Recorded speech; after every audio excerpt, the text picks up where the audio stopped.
Welcome back.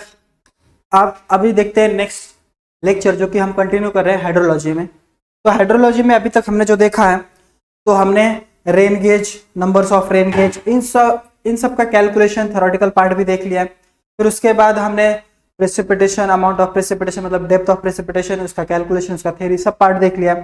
अब हम चलते हैं कि रेनफॉल तो हो रहा है, अब हमको बढ़ना है कि एस्टिमेट करना है in the sense during the period, over a large period amount. तो जितने सपोज 10 ईयर 20 ईयर का जब हम कभी भी डेवलपमेंट लिखते हैं, कोई भी एरियल का डेवलपमेंट लेते हैं, तो उसके लिए जो अमाउंट ऑफ रेनफॉल का जो डाटा है वो हमको बना के रखना पड़ता है during the over the period of, मतलब इस ईयर का, मतलब करंट ईयर का, फिर नेक्स्ट ईयर का, ऐसे हमको करना पड़ता है। पूरा बंच बनाना पड़ता है 10 ईयर 15 ईयर 20 ईयर्स का। उसी में से हमको एस्टिमेट करना है। अब एस्टिमेट क्या करते हैं, वेरियस पर्पस, गवर्नमेंट पर्पस, कोई गवर्नमेंट डाटा चाहिए रहता है किसी को कि इस ईयर में ड्यूरिंग द 2016 में कितना रेनफॉल हुआ, उसके हिसाब से तो उसका पॉसिबिलिटी निकालते कि नेक्स्ट ईयर में कितना हो सकता है रेनफॉल। एक अंदाज निकाल सकते हैं कि नेक्स्ट ईयर में आने वाले की पॉसिबिलिटीज, आने वाले जो टारगेट्स होते हैं, आने वाले जो भी क्या बोल सकते हैं उसको, आने वाले पीरियड्स में जो भी डिफिकल्टीज हैं उसको कैसे टेकल करने के लिए हमको लास्ट एक स्पैन पीरियड का जो रहता है उसका हमको रेनफॉल डाटा एस्टिमेट करने के लिए रिक्वायर्ड रहता है। तो उसी में से एक, जैसे अभी प्रोबेबल मैक्सिमम प्रेसिपिटेशन, इसको पीएमपी के भी नाम से डिनोट करते हैं। ये देखा गया है कि लास्ट 2-3 ईयर से ज्यादा क्वेश्चन पूछा गया है। तो प्रोबेबल मैक्सिमम, प्रोबेबिलिटी कि हो सकता है कितना मैक्सिमम प्रेसिपिटेशन। अब प्रोबेबिलिटी आप किस पे निकाल सकते हो, गए हुए पीरियड में एक स्पेसिफिक पीरियड जो कि बीत चुका है उसके हिसाब से आप प्रोबेबिलिटी निकाल सकते हो, कि एक अंदाज निकाल सकते हो कि मैक्सिमम कितना हो सकता है। तो उसके लिए एक फॉर्मूला बताया गया है। तो फॉर्मूले के लिए PMP is equal to P A plus K into X, suffix में एस एक्स दिया है। तो एक्स क्या है, के क्या है, पी ए क्या है, वो भी देखते हैं। तो उसके लिए जस्ट एक फॉर्मूला है पी ए। तो वहां पे जो डिनोट करते हैं वेयर पी ए क्या है, एवरेज डेप्थ ऑफ प्रेसिपिटेशन,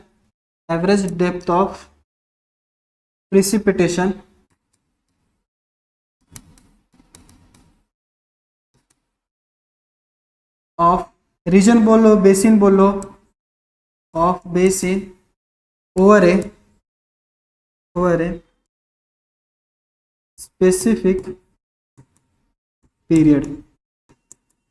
मतलब हमको पीए बताइए कि आपको क्या करना है। अभी जैसे हमको ये डाटा किसके लिए इंपॉर्टेंट है, सपोज आपको फ्लड कंट्रोल के लिए रिक्वायर्ड है, या फिर जस्ट इरिगेशन पर्पस के लिए रिक्वायर्ड है, या नेविगेशन के लिए। तो अभी फ्लड का निकालना है तो आपको क्या करना पड़ेगा, लास्ट के 20 ईयर्स 50 ईयर्स के डाटा आपको क्या करना पड़ेगा, निकालना पड़ेगा।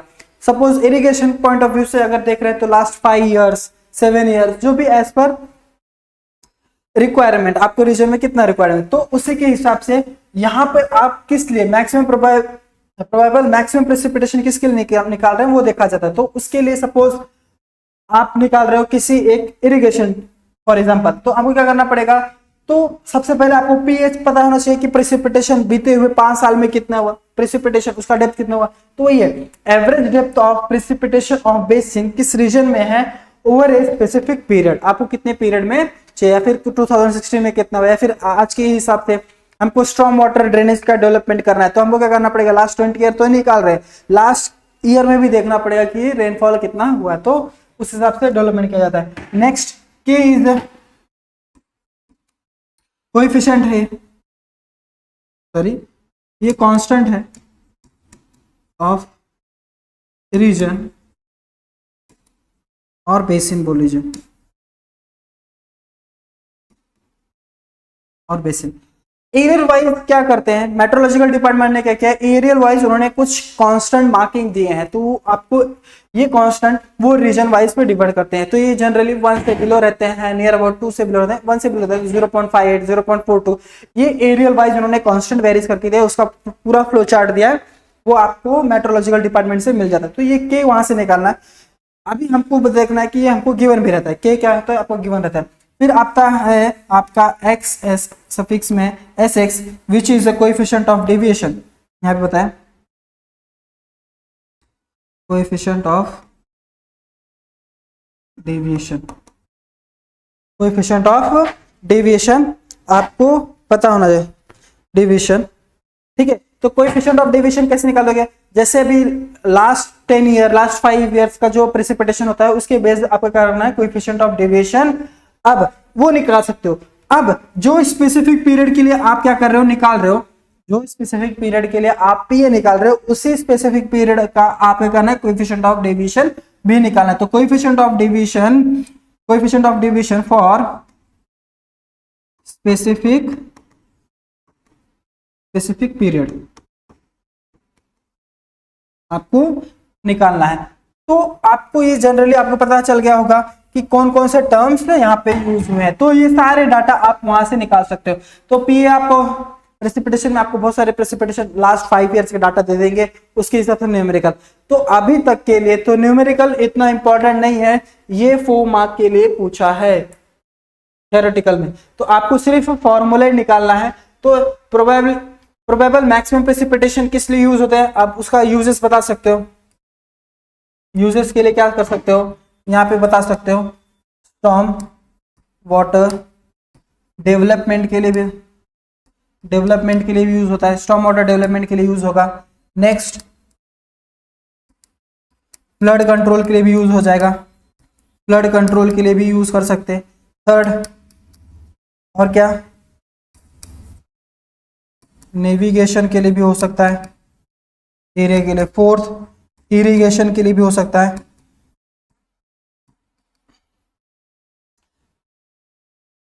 और इरिगेशन होने के बाद जस्ट और वेदर कंडीशन के लिए भी निकाल सकते हो आप क्या कर सकते हो, हाल ही में वेदर कंडीशन के लिए भी निकाल सकते हो।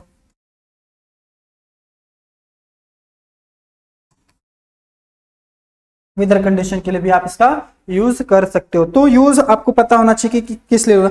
तो जनरली इक्वेशन जो बनता है वो आपका ये दिया गया है।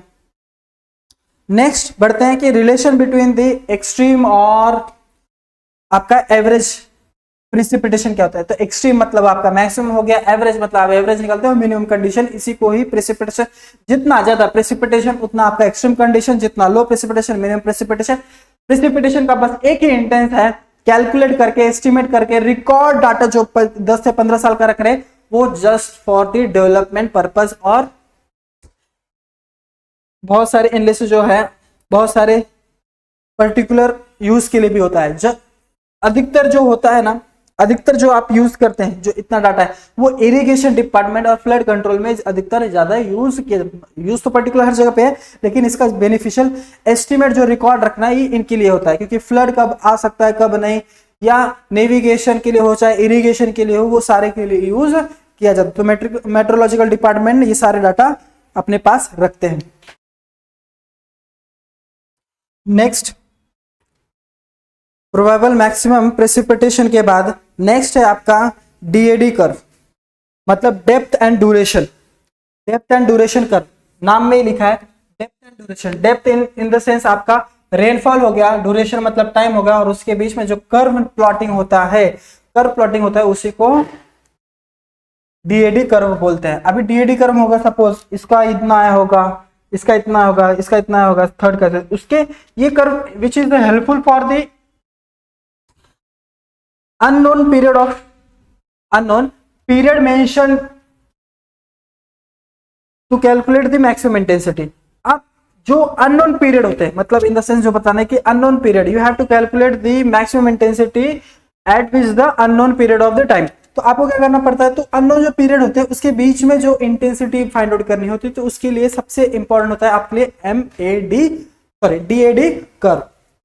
तो डेप्थ आपको निकालना है। Suppose period of time 1 and 2 है, ये मैंने टाइम 1 and 2 आवर्स में लिखा है। अभी इसको और अगर आप और डीप में मतलब और उसको स्प्लिट करेंगे तो यहाँ पे 0.5 1 1.5 ऐसे पीरियड ऑफ टाइम में उसके बीच का अगर आपको टाइम ड्यूरेशन चाहिए कि इंटेंसिटी कितना हुआ, तो आप वहां पे निकाल सकते हैं।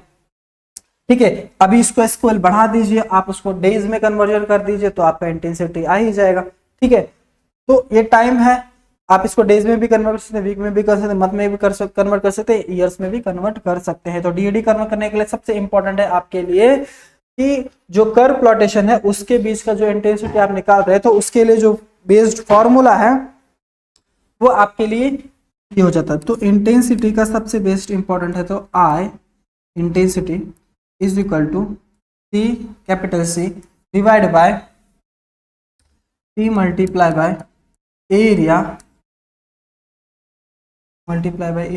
रेस टू बी, तो बराबर C divide by T into A raise to B. अभी देखिए ये तो क्या हो गया, इंटेंसिटी कर्व हो गई, बराबर सबकी इंटेंसिटी आए थे, उसी को क्या किया हमने, एक पैराबोला सिंपल कर्व ड्रॉ किया। अब वो ड्रॉ करने के बाद आपको क्या हो गया, सी ये फॉर्मूला इंटेंसिटी कोई भी पर्टिकुलर पीरियड पे आप निकाल सकते हो। तो यहाँ पे सबसे बड़ा इंपॉर्टेंट है जो कि है, अगर आपको निकालना है सी विच इज अ कांस्टेंट है, कांस्टेंट, ये कांस्टेंट वैल्यू बताई गई है, तो आपका टी है, टाइम है, ए एंड बी जो है, ए एंड बी ये भी क्या है, ये एरियल कांस्टेंट बताए गए हैं, ए और बी। एरिया वाइज जाओगे तो जो एरियल वाइज है तो कांस्टेंट वैल्यू फॉर दी, ये भी है क्या है, constant value for specific area. अब देखिए कोई एक रीजन है, सपोज पुणे है, तो आपको बी, ए, बी और सी वैल्यू आपको वहां से मिल जाएंगे। तो ये भी है constant for specific area, constant for specific area. ध्यान रखिए सी और ए बी ये क्या है, टोटली कांस्टेंट है, ये क्या है, कांस्टेंट है, और टी है जो कि आपका बताता है टाइम फॉर रेनफॉल भी लिख लीजिए, time for rainfall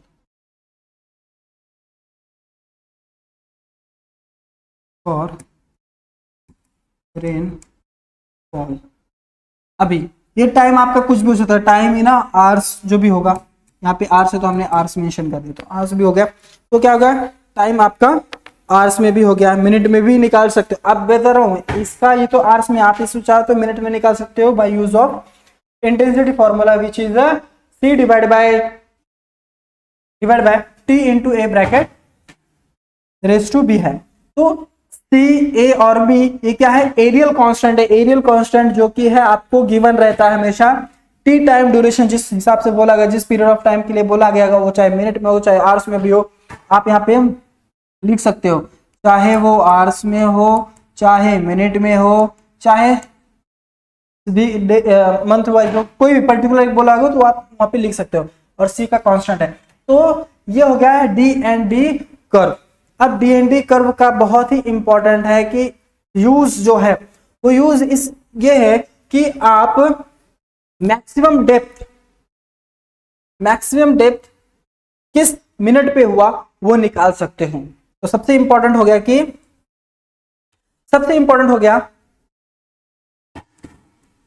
to determine the maximum और minimum depth of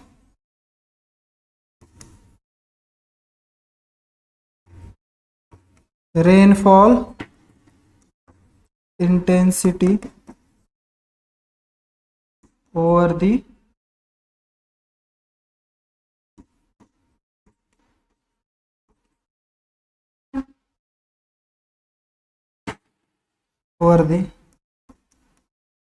specific area as well as time। तो आप डिटरमाइन कर सकते हो कि मैक्सिमम और मिनिमम, मैक्सिमम भी निकाल सकते हो, मिनिमम और एवरेज भी निकाल सकते हो, depth of rainfall intensity over the specific area as well as with respect to the time. आप इसमें से भी निकाल सकते हो। अब मैक्सिमम और मिनिमम निकालने की जरूरत पड़ती है। मैक्सिमम और मिनिमम इसलिए निकालनी पड़ती है क्योंकि आप उस समय पे कंट्रोल क्या कर सकते हो, सपोज स्पेसिफिक एरिया पर आप क्या क्या डेवलपमेंट कर सकते हो। तो इसके लिए सबसे ज्यादा जहां पर पानी है, इंटेंसिटी मैक्सिमम किस पीरियड में किस टाइम पे हुआ तो क्या जरूरत दे सकते हो, किस जगह पे कम हुआ वहां पे क्या व्यवस्था होनी चाहिए, इसके लिए आप निकाल सकते हो। कौन सी जरूरतें कब पड़े वो कुछ बता नहीं सकते, तो डाटा आपके पास होना चाहिए और डाटा में आप मैक्सिमम मिनिमम एवरेज सारे डाटा आपके पास होने चाहिए।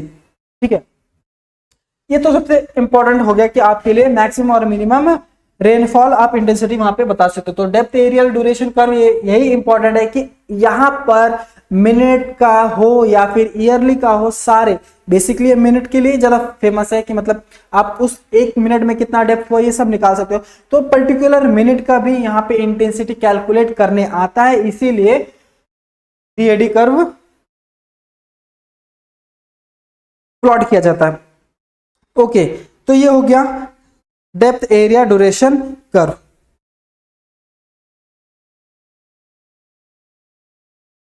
ओके, ये दो पार्ट इंपॉर्टेंट है। पहला ध्यान रखिए, एग्जाम में भी ये दोनों ज्यादा पूछे गए हैं, प्रोबेबल मैक्सिमम प्रेसिपिटेशन पीएमपी क्या है, फिर उसके बाद डीएनडी कर्व क्या होता है। तो आपको इतना लिखना है, ठीक है, इतना ये मैंने की पॉइंट लिखना है। इसको इवोपरेट करके जो मैंने आपको डिलीवर किया इसको इवोपरेट करके ओन टर्म्स में भी लिखे, दैट ओके, फिर भी उतना सफिशिएंट है आपके 4 मार्क्स के लिए, इतना डीएनडी कर्व है। नेक्स्ट है अपना, अभी प्रेसिपिटेशन तो पार्ट खत्म हो गया यहाँ पर, अभी नेक्स्ट बढ़ते हैं इवोपरेशन में। इवोपरेशन सबको पता है, हम 5th to 10th उसके बाद सब पढ़ता है इवोपरेशन क्या होता है। पानी से जो भाप बनकर बादल में कन्वर्ट होता है, जो भाप रहता है उसको इवोपरेशन बोलते हैं। ठीक है, तो अभी हम उसका देखेंगे, इवोपरेशन पार्ट देखेंगे और इट्स प्रोसेस देखेंगे। तो इवोपरेशन क्या होता है, सबसे अहम इंपॉर्टेंट कड़ी है आपके हाइड्रोलॉजिकल में। हाइड्रोलॉजिकल जो साइकिल फॉर्म है उसमें देखिए सबसे इंपॉर्टेंट है क्या, इवोपरेशन। अगर इवोपरेशन नहीं हुआ तो क्लाउड फॉर्मेशन होगा, और क्लाउड फॉर्मेशन नहीं हुआ तो क्या बारिश होगी नहीं। तो हाइड्रोलॉजिकल सबसे इंपॉर्टेंट क्या है आपकी कड़ी, सबसे कड़ी जो है आपका इवोपरेशन है। और इवोपरेशन करने की जो प्रोसेस है वो बहुत ही इंपॉर्टेंट है। अगर वो प्रोसेस हो गई तो आपका क्लाउड फॉर्मेशन हो गया, और क्लाउड फॉर्मेशन अच्छे से हो गया तो प्रेसिपिटेशन हो गया, और बोलेंगे कि साल में अच्छा बारिश हो गई। तो देखते हैं कि इवोपरेशन जो होता है, evaporation is an important function of hydraulic cycle. तो जो हाइड्रोलिक साइकिल में उसमें सबसे अहम इंपॉर्टेंट पार्ट है आपका इवोपरेशन का। नेक्स्ट पॉइंट देखते हैं कि due to the solar radiation है तो मतलब हाई टेम्परेचर आया, due to the solar radiation water in the liquid form, पहले तो वाटर किस में रहता है, लिक्विड फॉर्म में रहता है, and it transform to the gaseous form. तो water in a liquid form get transfer into the gases, it called as, इसी को हम क्या कहते हैं, मॉइस्चर कंटेंट और मॉइस्चर वाटर वेपर। इसी को हम जो बोलते हैं ना, ओस की जो बूंदे होती हैं, ओस की जो बूंदे होती हैं, या फिर ओस की बूंदे नहीं बोल सकते, लेकिन जो ह्यूमिडिटी आपके जो वातावरण में मतलब एटमॉस्फेयर में जो ह्यूमिडिटी होती है उसी को हम मॉइस्चर वाटर वेपर बोलते हैं। उसको क्या बोलते हैं, मॉइस्चर वाटर वेपर, उसी को ह्यूमिडिटी भी कहा जाता है। तो मतलब ह्यूमिडिटी किसको बोलेंगे, the water in a form of liquid it transfer into gaseous form, और गैसियस फॉर्म में होगा तो हमको अपने सराउंडिंग में कैसा फील होता है, नमी फील होती है। हर एक पर्टिकुलर कोई भी चीज उठाओ, बुक उठाओ, उसके ऊपर क्या होगा, आपका नमी दिखाई देगी। कोई स्टील का डब्बा उठाओ, कुछ भी उठाओ, आपके हर जगह पे क्या होगा, आपको ह्यूमिडिटी देखने को मिलती है। Humidity is nothing but the आपके पार्ट है इवोपरेशन। तो evaporation occur on the surface of the free water bodies. तो इवोपरेशन जनरली कहां पे देखने को मिलता है, जो आपकी वाटर बॉडीज होती हैं, सपोज ओशन हो गए, रिवर हो गया, लेक हो गया, ठीक है। तो उसी में से ओशन, सीज, लेक्स और रिवर्स। तो बहुत सारे जो मतलब ओशंस होते हैं, तो बड़े बड़े जो ओशंस हैं, समुद्र देखने को मिलता है, सीज देखने को, लेक मिलता है, रिवर्स बोलते हैं, वाटर बॉडीज आपके छोटे छोटे जो छत के ऊपर टैंक होता है उसमें से भी इवोपरेशन होता है, ठीक है। तो due to the solar radiation, higher temperature में क्या होता है, वो क्या होते हैं, वाटर जो फॉर्म होते हैं, जो वाटर स्टेट में होते हैं, they are converted into the liquid forms. अब ये तो बड़े बड़े हमको समझ में आते हैं, अब और कहाँ से होते हैं, जो एकदम बारिश बनते हैं, वाटर इन, तो water in the soil also get evaporate, जो वाटर सॉइल के साथ मिक्स होते हैं, ठीक है, वो भी क्या होते हैं, इवापोरेट होते हैं एट देयर डिजायर्ड टेम्परेचर। तो जो भी उस टेम्परेचर की जो कैपेबिलिटी होती है, वो टेम्परेचर होने के बाद वो भी वाटर वहां से भी इवापोरेट होना स्टार्ट होते हैं। देन आपके ट्रीज के लीव्स पे इस पर से भी क्या होता है, इवापोरेशन प्रोसेस देखने को मिलते हैं। तो अभी तो इवापोरेशन समझ में आया, इवापोरेशन क्या हो गया भाई, लिक्विड स्टेट से आपका गैस स्टेट में हो गया। अभी प्रोसेस कैसे होता है वो देखिए, it is an process nothing but the what, देखिए वाटर क्या होता है, which is made up of the numbers of molecules. आप उसमें बहुत सारे मॉलिक्यूल एकदम छोटे छोटे छोटे छोटे, वो सब क्या होते हैं, अगर एक वाटर ड्रॉपलेट लेंगे ना तो उसमें से भी बहुत सारे, इसके भी बहुत सारे पॉइंट्स करने, मतलब मॉलिक्यूल्स आपको देखने को मिल सकते हैं, नेकेड ऐसे नहीं दिखते हैं लेकिन उसमें होते हैं। तो क्या होता है, जो वाटर ड्रॉपलेट होते हैं वो भी क्या होते हैं, अट्रैक्शन बिटवीन दी मॉलिक्यूल्स जो होते हैं, तो उसी में से देखा जाता है। तो water is nothing but the numbers of molecules which are this attracts, वो पर्टिकुलर जब वो लिक्विड फॉर्म में होते हैं क्या होते हैं, वो ऑलरेडी अट्रैक्शन में मोड में रहते हैं। जब वो उसका इवापोरेशन होता है, जब इवापोरेशन होगा, सपोज ये आपका वाटर बॉडीज है, अब यहां से क्या होगा, सोलर रेडिएशन ज्यादा देखने को मिलता है। सोलर रेडिएशन जब होगा, हायर टेम्परेचर होगा, ये तो कूलिंग में था, हायर में था, तो क्या होगा, अब उसके मॉलिक्यूल्स क्या होने लग गए, बर्स्ट होने लग गए। अब बर्स्ट होने लगेंगे तो क्या होगा, अब वो उसका जो अट्रैक्शन होता है वो खुलता है, वो सब क्या होते हैं, अपवर्ड डायरेक्शन की तरफ मूव करने लगते हैं, क्योंकि वो लाइटर हो जाते हैं,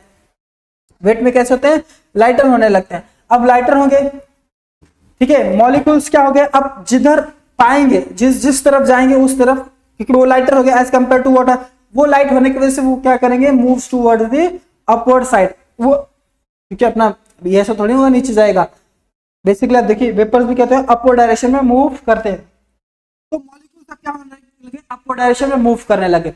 अब अपवर्ड डायरेक्शन में मूव करेंगे तो सराउंडिंग में जब तक रहेंगे, जब तक वो उनका ज्यादा अट्रैक्शन नहीं होता, तब तक हम उन्हें क्या बोलेंगे, ह्यूमिडिटी बोलेंगे। जब तक हमारे एटमॉस्फेयर में रहेंगे, जब तक हमारे वो नमी देखने को मिलती है, तब तक क्या माने जाते हैं, सराउंडिंग में जो ठंड बढ़ती है इसकी वजह से भी होते हैं, ह्यूमिडिटी की वजह से, जब तक वो सराउंडिंग में है। अब वो मॉलिक्यूल जो है वो आपस में क्या करने लगते हैं, अट्रैक्शन करने लगते हैं। तो जब वो अट्रैक्शन करेंगे, जो वेपर्स जो वन के फॉर्म होके जो लाइटर में, अब धीरे धीरे वो क्या करने लगे, आपस में जुड़ने लगे। तो क्या होने लगता है, जब वो जुड़ने लगते हैं तो क्लाउड फॉर्मेशन करने लगते हैं, ठीक है, गैसेस फॉर्म में। जब वो अट्रैक्शन बहुत ही लाइटर होने के बाद वो क्या होते हैं, अट्रैक्शन करने लगते हैं, तो तब वो क्या होंगे, आपके क्लाउड फॉर्मेशन हो। अब वो क्लाउड फॉर्मेशन जब वो अट्रैक्शन और बढ़ता जाएगा तो वो हेवियर हो जाएगा, और जब वो हेवियर ज्यादा होने लगते हैं तो वो क्या हो जाते हैं, धीरे से आगे जाकर जहां पे ठंडक जगह मिलते हैं वहां पे प्रेसिपिटेशन होने लगता है, जब टेम्परेचर बदलता है।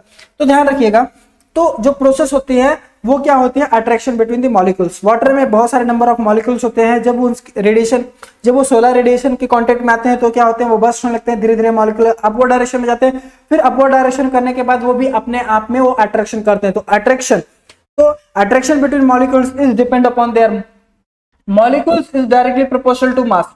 जितना ज्यादा मास होगा, जितना ज्यादा उसका वेट होगा मॉलिक्यूल्स का, वो उतना ज्यादा अट्रैक्ट होंगे एक दूसरे को। अब इनवर्सली क्या होते हैं, डिस्टेंस पर होते हैं। तो मॉलिक्यूल्स अट्रैक्शन कब नहीं होते, जब उनके बीच का डिस्टेंस बढ़ता है। ऑब्वियसली जब डिस्टेंस ज्यादा रहेगा तो एक दूसरे को अट्रैक्ट नहीं कर पाएंगे, डिस्टेंस कम हुआ तो क्या हो जाएंगे, अट्रैक्शन करेंगे। मास जितना ज्यादा बढ़ा रहेगा उतना अट्रैक्शन होता है। एक बार वो अट्रैक्शन होने के बाद वो क्लाउड फॉर्मेशन हो जाता है अट्रैक्शन में। तो ये हो गया इवापोरेशन का प्रोसेस। तो प्रोसेस इतना ही था। और रही बात इवापोरेशन, तो इवापोरेशन जैसे मैंने बताया कि इवापोरेशन कहीं से भी हो सकता है, बस वहां पे आपको वाटर मॉलिक्यूल्स होना चाहिए और वहां के सराउंडिंग टेम्परेचर हाई होना चाहिए, बस उसके बाद इवापोरेशन प्रोसेस स्टार्ट हो जाते हैं। चाहे वो फिर आपका ओशन, सी, लेक, रिवर हो, या फिर सॉइल हो, या फिर कोई भी एब्जॉर्प्शन मटेरियल हो, इवन आपका जो मैंने बीच में बताया था कि ट्रांसपिरेशन, मतलब जो प्रोसेस होती है कि मतलब लिविंग थिंग्स के जो मतलब वहाँ पे भी जो ह्यूमिडिटीज होती हैं, चाहे उसके स्टेम हो, लीव्स हो, उसके ऊपर जो भी ह्यूमिडिटी होती है उसके उसमें से भी क्या होता है, इवोपरेशन प्रोसेस होता है, उसी को ही ट्रांसपिरेशन भी बताया जाता है। तो ट्रांसपिरेशन पे एक सेपरेट टॉपिक ही लेने वाले हैं, तो उसमें वो डिटेल देखेंगे। तो वहां से भी जो लीव स्टेम्स में से भी जो इवोपरेशन होते हैं उसको ट्रांसपिरेशन बोलते हैं। इतना अभी ध्यान देखिए, बाद में कंटिन्यू उसके साथ डिटेल में लेंगे। नेक्स्ट बढ़ते हैं। तो ये क्या हो गया, ध्यान दीजिएगा, ये क्या है, evaporation and it's process. Evaporation and it's हमने प्रोसेस देखा। नेक्स्ट अभी देखना है, नेक्स्ट आपका जो है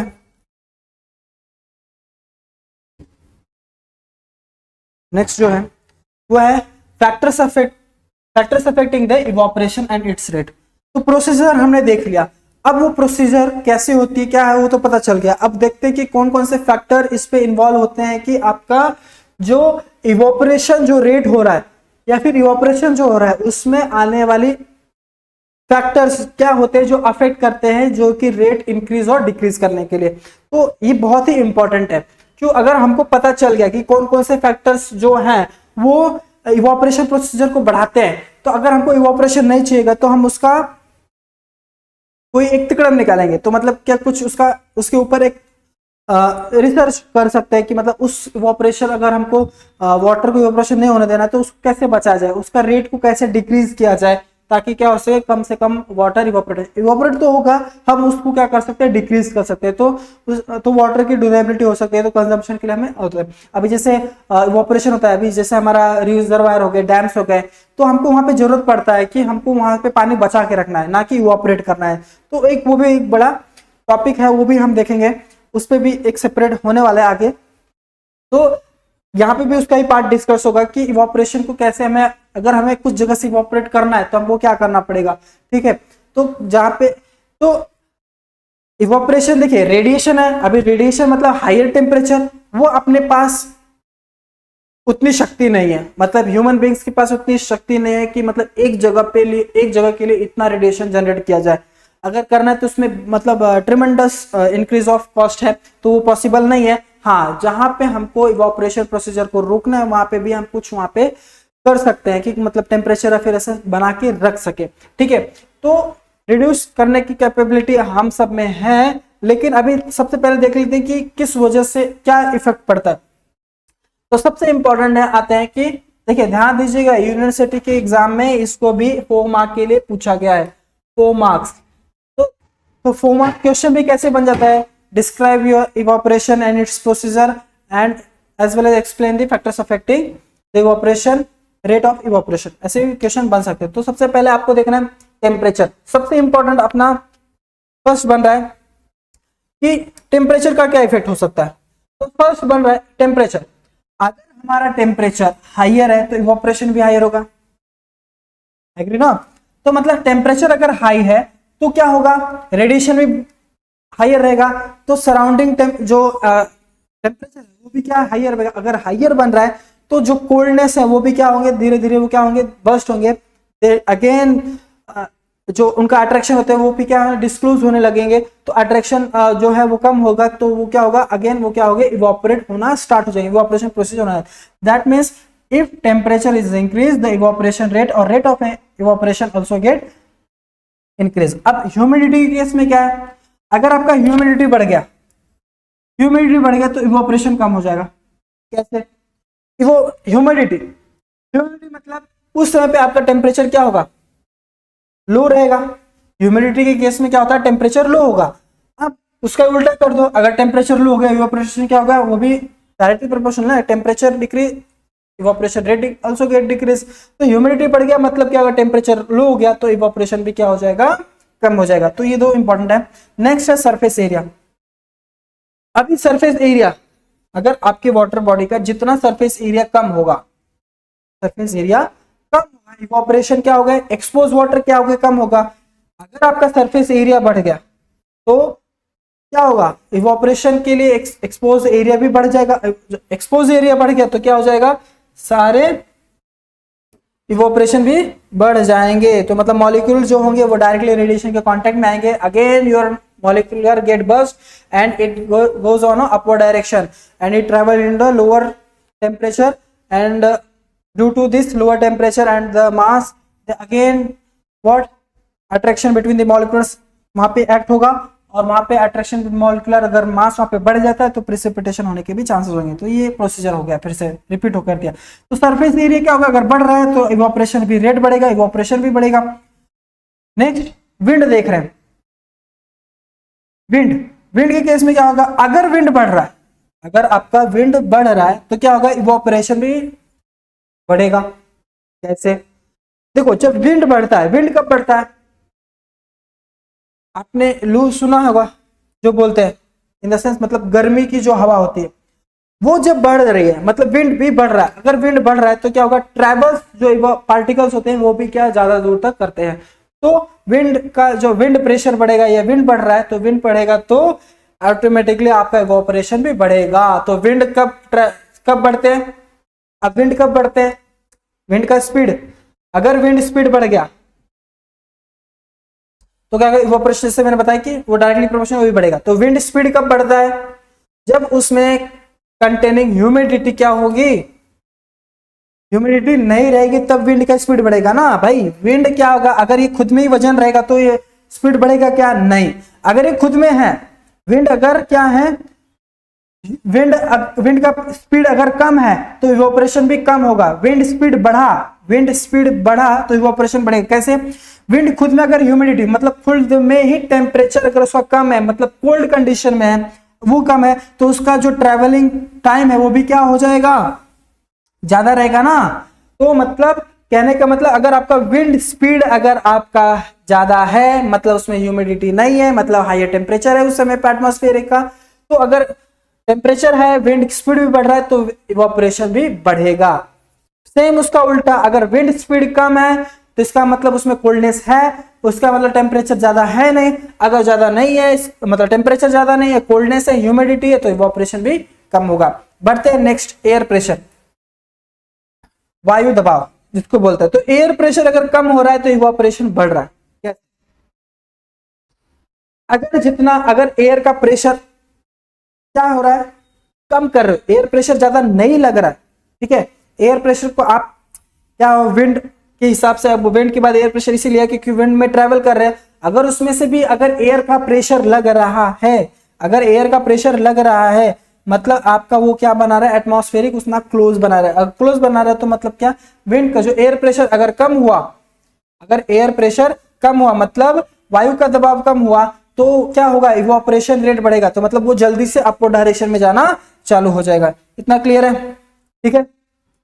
तो ये फैक्टर्स अफेक्टिंग ये 5 है, ठीक है। इसके बाद बॉइलिंग पॉइंट्स हैं, ठीक है। जहाँ पे बॉइलिंग पॉइंट्स मतलब क्या, वहां पे वाटर क्या होना है, अगेन वहां पे हीट होगा, वहां पे बॉइलिंग। तो मतलब कुल मिलाकर आपका टेम्परेचर ही ज्यादा फोकस में रहता है। तो आपको ये 5 पॉइंट लिखने हैं, तो 5 पॉइंट ये हो गए। फिर उसके बाद प्रोसीजर और इंट्रोडक्शन पार्ट लिखा, इस 4 मार्क के लिए सफिशिएंट है।